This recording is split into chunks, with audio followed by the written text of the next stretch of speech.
जैसे कि हम पढ़ चुके हैं कि जो प्योर मैटर होते हैं वह उनकी खुद की अपनी एक डेफिनेट कंपोजिशन और प्रॉपर्टी होती है। जो प्योर सब्सटेंस होते हैं वे एलिमेंट्स और कंपाउंड में क्लासिफाई हुए रहते हैं। मिक्सचर जो होता है वो प्योर सब्सटेंस में नहीं आता है। वह दो प्योर सब्सटेंस जिसमें एलिमेंट भी हो सकते हैं और कंपाउंड भी हो सकता है और दोनों भी हो सकते हैं के मिक्सचर से मिलकर बनते हैं। हम डेली टाइम में बहुत सारी ऐसी चीज़ें देखते हैं जो मिक्सचर ही होता है, जैसे सॉइल मिक्सचर होता है सैंड का, क्ले का, पेबल का, वुड का और रोटिंग प्लांट्स का।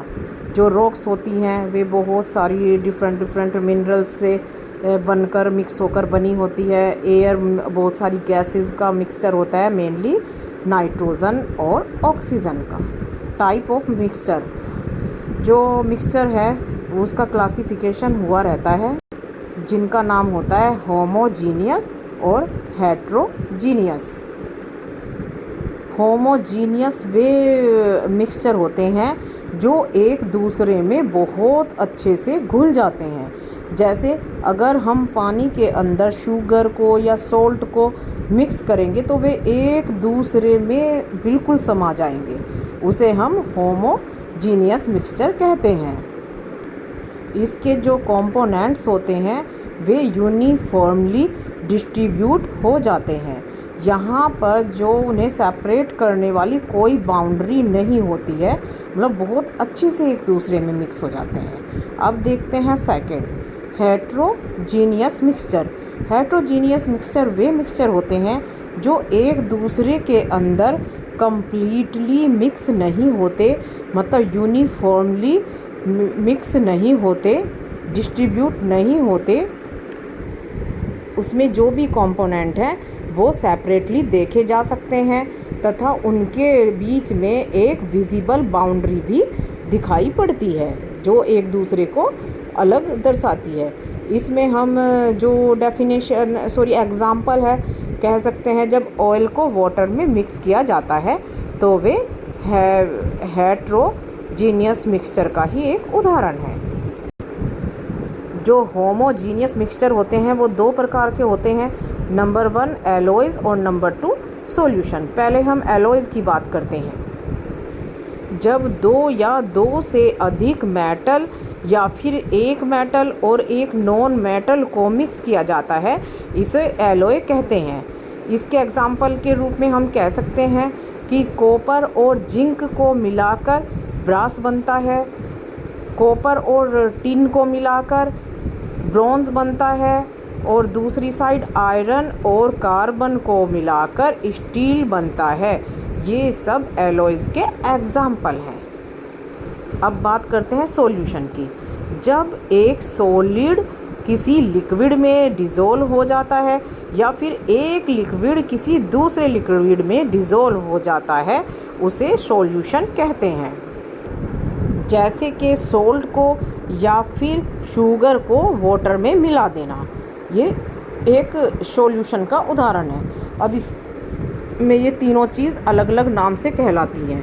ये हम देख सकते हैं कि जब हम किसी चीज़ को वाटर में मिला रहे हैं, चाहे वो शुगर हो, सॉल्ट हो, तो जो वो चीज़ है शुगर या सॉल्ट वे सॉल्यूट है, जो वाटर है उसे सॉल्वेंट कहेंगे और जो मिक्सचर तैयार होता है उस मिक्सचर को सॉल्यूशन कहा जाता है। इस प्रकार से हम बोलेंगे कि जो सॉल्यूशन है वो होमोजेनियस मिक्सचर है और जो सॉल्यूशन वाटर कंटेन करता है उस सॉल्यूशन को एक्वियस सॉल्यूशन बोला जाता है। जैसे कि हम जानते हैं हेट्रोजेनियस मिक्सचर में कंपोनेंट एक दूसरे से मिक्स नहीं होते हैं। अब इसके भी दो डिवाइड किए गए हैं, दो जगह, नंबर 1 सस्पेंशन और नंबर 2 इम्यूल्शन। सबसे पहले हम सस्पेंस के बारे में जानेंगे। इसे हम एक उदाहरण से समझ सकते हैं। अगर हम वाटर में चॉक के पाउडर को डिज़ोल्व करने की कोशिश करते हैं तो वो पूरी तरह से एक दूसरे में डिज़ोल्व नहीं होते, चॉक के पाउडर उसमें दिखाई पड़ते रहते हैं। तो इस प्रकार से बोल सकते हैं, जब किसी सॉल्यूशन के पार्टिकल सेपरेटली दिखाई पड़ते हैं, अच्छी तरह सॉल्वेंट में मिक्स नहीं होते हैं, उसे हम सस्पेंशन बोलते हैं। इम्यूल्सन का एक उदाहरण है, अगर कुकिंग ऑयल को हम वाटर के साथ मिक्स करते हैं तो वो इम्यूल्सन का एक बहुत अच्छा उदाहरण है। जब हम इसे मिक्स करके शेक करते हैं तो क्या होता है कि जो ऑयल है वो उसके पार्ट ब्रेक डाउन होकर टीनी पार्ट में बिखर जाते हैं और वे वाटर के ऊपर फ्लोट करने लगते हैं। ये वाटर को मिल्की बना देता है। लेकिन जब हम थोड़ी देर के लिए उस पानी को रख देते हैं तो जो ऑयल है वो उस वाटर से सेपरेट होकर अलग हो जाता है। ये एम्यूल्सन का एक बहुत अच्छा उदाहरण है। अब है कंपोनेंट और मिक्सचर के अंदर डिफरेंस क्या होता है।